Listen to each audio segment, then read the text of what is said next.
నిన్ని అలా రూపాయి దాచి కొనుక్కున్న భూములకే దిక్కులేదు. ఇక పడవడ్డ భూములు ఈడ్చి పెడతారా, కబ్జా చేసి పడేస్తారు. అట్లనే జగిత్యాల జిల్లాలో ఉన్న 100 ఎకరాల భూమిని కొందరు నాయకులు ఎవళ్ళ కాళ్ళు కబ్జాలు చేసి ఆ భూమి ఆలన పాలన చూస్తుర్రట. మరి పారి కబ్జాల కథ ఏందో పురాగా అరుసుకొని వద్దాం. సర్వే నంబర్ 251 80 ఎకరాలు, సర్వే నంబర్ 437 378 ఎకరాలు గిట్ల కోట్లు ఇలువ చేసే సర్కార్ భూమి దొంగల చేతిలో చిక్కింది. ఇక అసలు ముచ్చట ఏంటిదంటే జగిత్యాల జిల్లా నర్సింగపూర్ అనే ఊళ్ళో అవుతున్న భూ కుంభకోణం పంచాదిగిది. ధరణి రాగానే ఇదే సందని కొందరు దొంగతనంగా రిజిస్ట్రేషన్ చేయించుకుర్రట. అట్లా ఒకళ్ళిద్దరు కాదు, అన్ని పార్టీలకెంచి ఉన్నారట మోతేవార్లు. మాకు పెద్ద పెద్ద లీడర్లతోని పరిచయాలున్నాయి, నువ్వుకే రిజిస్ట్రేషన్ చేయవా అని ఎంఆర్ఓను బెదిరించి పట వేసుకుర్రట. అంతేకాదు గా భూములల్లా గుట్టలు డంపింగ్ యార్డులున్నా కూడా రిజిస్ట్రేషన్లు అయినాయి. రైతు బంధు పైసలు కూడా 10 ఏళ్ల సంధి తీసుకుంటుర్రు. ఎన్ని పైసలు తీసుకుర్రో గవన్నీ మళ్ళా కక్కియాలే.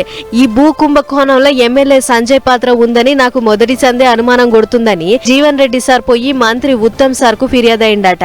ఒక విధంగా ఇర్రెగ్యులర్, అది ఎవరి పేరిట పట్టా చేయబడ్డది అనేది ఇమ్మెటీరియల్. ఎవరి పేరిట చేయబడ్డా కానీ ఏదైతుందో అనర్హులైనప్పుడు వాటి రద్దు చేయాల్సిందే. దానికి బాధ్యులైన రెవెన్యూ అధికారులు ఎవరైనా కానీ వాళ్ళపై ఒక్కసారి చట్టపరంగా చర్య తీసుకుంటే భవిష్యత్తు లోపల ఇతర ప్రాంతాల్లో ఇతర గ్రామాల్లో కూడా ఈ విధమైనటువంటి ఒక అక్రమాలు చోటు చేసుకోకుండా ఉంటాయి. గదన్నట్లు ఇక జీవన్ రెడ్డి సార్ గిట్లా అంటుంటే అటు ఎమ్మెల్యే సంజయ్ సార్ ఏమంటుండో అది కూడా ఇనుర్రో సారి.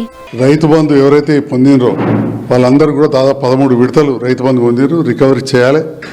ఆ మట్టితోటి వ్యాపారం చేసినారు. దానిపైన మైనింగ్ కానీ రెవెన్యూ కేసు పెట్టాలని చెప్పి నేను కలెక్టర్ గారిని కోరబోతున్నా. ఇదివరకే నేను కలెక్టర్ గారితో పర్సనల్గా మాట్లాడినా, మళ్ళీ కూడా నేను చెప్తాను. నేను నిన్న కూడా తహసీల్దార్ గారితో మాట్లాడడం జరిగింది 26 జనవరి సందర్భంలో. వారు దాదాపు ఎంక్వైరీ చేసినాం, ఈ రకంగా ఉన్నది రిపోర్ట్ అని చెప్పారు. ఇన్నారు కదా, మా అసొంటి గరీబోళ్లకు గుంట భూమి రిజిస్ట్రేషన్ చేయాలంటేనే రోజులు నెలలు ఏళ్ల కమానం తిప్పుకుంటారు ఎంఆర్ఓలు. మరి ఈ 100 ఎకరాల భూమి ఇంత దబ్బిన రిజిస్ట్రేషన్ ఎట్లయిందో చెప్పాలి అని ఇప్పుడు నర్సింగపూర్ ఊరోళ్ళంతా ఒకటే లొలిమోప్ చేసిర్రు. మరి ఈ 100 ఎకరాలు ఏడు నుంచి వచ్చినాయి, మాకు కాకుండా వేరే ఎవరికో ఎట్లా పంచిర్రో చెప్పాలి అని జవడం మోప్ చేసిర్రు. గిట్ల 10 టీవీలో వరుస పెట్టి వార్తలు వేసేటోరకు అటు ఆర్డీఓ కలెక్టర్ కూడా కదిలిర్రు. మరి దొంగల చేతిలో చిక్కిన ఈ భూములను ఎట్లా విడిపిస్తారో ఏమో చూడాలి.